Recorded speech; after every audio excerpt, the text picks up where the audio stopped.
कैलासवासी रामभाऊ कुंदगोळकर म्हणजेच वंदनीय सवाई गंधर्व आणि त्यांच्या स्मृतीप्रित्यर्थ आयोजित केला जाणारा संस्मरणीय स्वर सोहळा म्हणजे सवाई गंधर्व संगीत महोत्सव.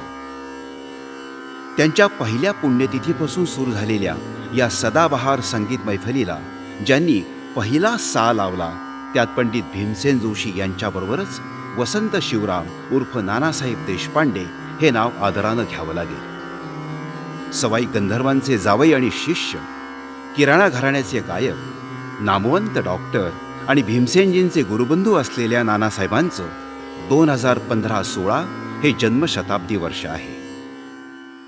माझे वडील डॉक्टर नानासाहेब देशपांडे हे एक नामवंत बालरोग तज्ज्ञ होते. पेशंट लोकांशी कसं वर्तणूक करावी किंवा त्यांचा आत्मविश्वास कसा मिळवावा हे त्यांच्याकडून शिकण्यासारखं होतं. आणि रोगाचं निदान त्यांचं अचूक असायचं. ह्या त्यांचा व्यवसाय झाला. गाण्याच्या बाबतीत ते आडाचे कलाकार होते. अब्दुल करीम खाँ साहेब यांचे शिष्य दशरथबाबू मुळे आणि बसवराज राजगुरू आणि सुरेशबाबू माने यांच्याकडे सुरुवातीचं शिक्षण झालं. 1942 साली नानासाहेबांचा विवाह सवाई गंधर्वांच्या सुकन्या प्रमिला यांच्यासोबत झाला. मध्यस्थी होते प्रख्यात आयुर्वेदाचार्य आणि नानासाहेबांचे चुलत बंधू पांडुरंग शास्त्री देशपांडे. लग्नानंतर एक वर्षभरानेच सवाई गंधर्व आपला कुंदगोळ गावचा सगळा जमीन जुमला विकून पुण्यात स्थायिक झाले. परंतु दुर्दैवानं 1952च्या सप्टेंबर महिन्यात सवाई गंधर्वांचं देहावसान झालं. त्यांच्या पहिल्या पुण्यतिथीनिमित्त त्यांच्या शिष्योत्तमांनी संगीत सभेचं आयोजन करण्याचं ठरवलं.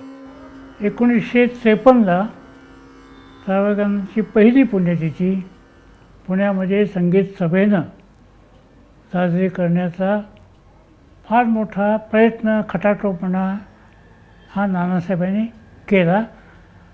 त्याला संपूर्ण सहकार्य पंडित भीमसेन जोशी यांचं होतं, कारण तेही त्यांचे शिष्य.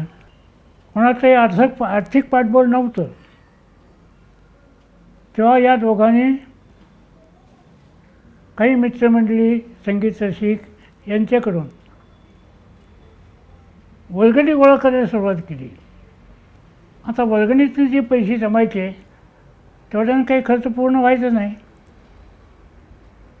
जो काही तोटा येईल ते स्वतः नानासाहेब देशपांडे स्वतः खर्च करत असत. पण त्याचा कधीही त्याने उच्चार केला नाही, बबरा केला नाही किंवा कोणाकडे मागणी केली नाही.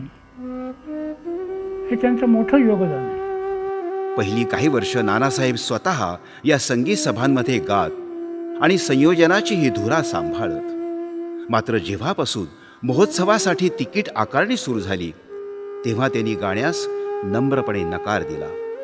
संगीत सेवा मात्र अविरत चालूच होती. 1959 साली मला तिथे गायला बोलवलं. म्हणजे डॉक्टर वसंतराव देशपांडे, पंडित भीमसेनजींनी, आणि तिथे माझा डॉक्टर नानासाहेब देशपांडे म्हणजे अतिशय देखणं व्यक्तिमत्व आणि लोभस असं त्यांचा माझा परिचय झाला. त्यांना गाण्याविषयी अतिशय प्रेम, स्वतः फार चांगले गायचे. बसवराज राजगुरूंसारखं त्यांचा आवाजाची जात होती आणि खूप मोठे डॉक्टर होते. गाण्याचे त्यांना खूप शौक होता, चांगले गायचे. पुढच्या काही वर्षात महोत्सवाची कीर्ती सर्वदूर पसरली आणि त्याचं स्वरूप व्यापक होऊ लागलं.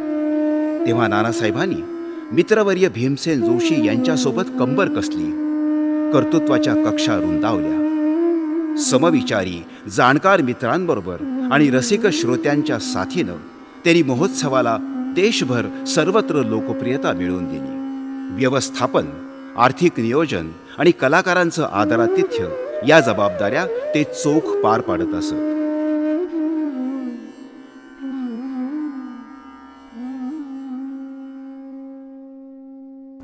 – 1966 साली मी पहिल्यांदा सवाई गंधर्वात गायला आले आणि त्यावेळेस सगळ्या कलाकारांची, वादकांची, त्यांच्याबरोबरच्या लोकांची व्यवस्था सगळी नानासाहेबांकडे असायची. त्याच पद्धतीने मी नानासाहेबांकडे उतरले. गंमत अशी की त्यावेळेला मला स्वतःची माझी कुठलीही सांगीतिक तर सोडा कुठलीच आयडेंटिटी नव्हती, व्यावहारिक पण नाही. माझी आयडेंटिटी त्यावेळेस एक 4.5-5 महिन्याचं तान्हं मूल माझ्या कडेवर, हीच माझी त्यावेळेस आयडेंटिटी होती.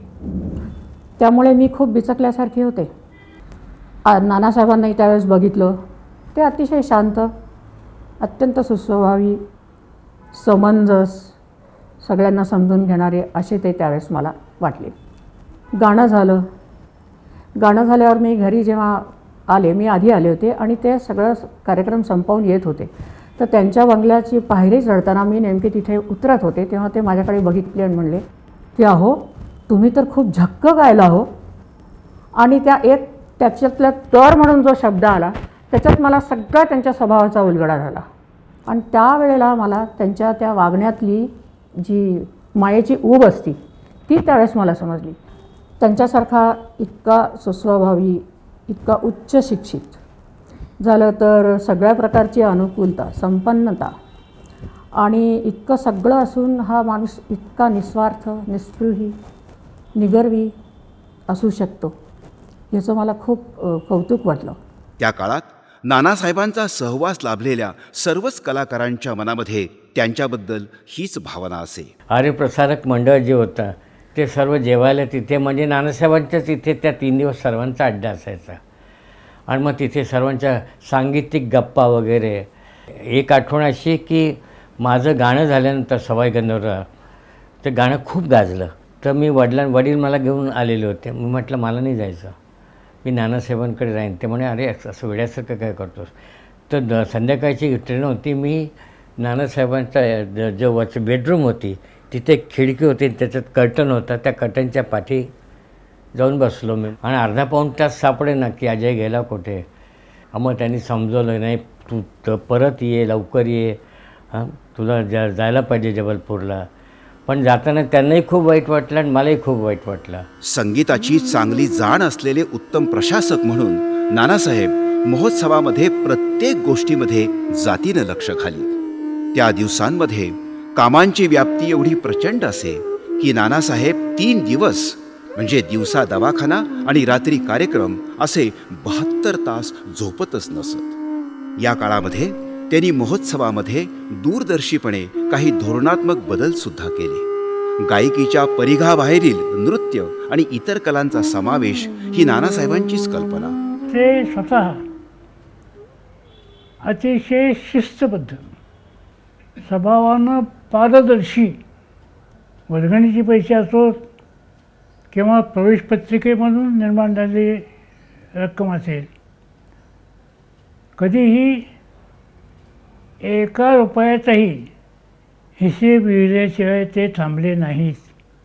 त्यामध्ये स्वतः नानासाहेबांनी प्रारंभीची 25 वर्ष या मंडळाचं सेक्रेटरी म्हणून जोखमीचं काम अतिशय चोखपणे त्यांनी केलं. त्याच्यातून ज्या मंडळाला आणि या संगीत महोत्सवाला स्थैर्य प्राप्त झालं, ते आजपर्यंत टिकले. 1964 साली नानासाहेबांच्या आग्रहानं पुण्यात सवाई गंधर्वांच्या पुतळ्याची स्थापना करण्यात आली. त्यांचं एक स्मारक असावं असं नानासाहेबांना मनापासून वाटे. आज सवाई गंधर्व स्मारक संगीत क्षेत्रामध्ये जी महत्त्वपूर्ण भूमिका पार पाडत आहे त्याची पायाभरणी नानासाहेबांनीच केली होती.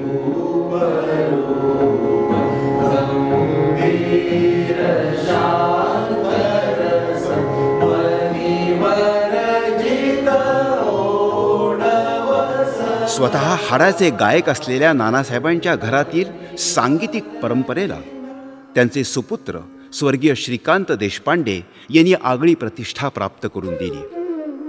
त्यांची मोठी सून सौ पद्मा आणि नातसून सौ श्रुती यांनी या परंपरेचा लौकिक राखलेला आहे.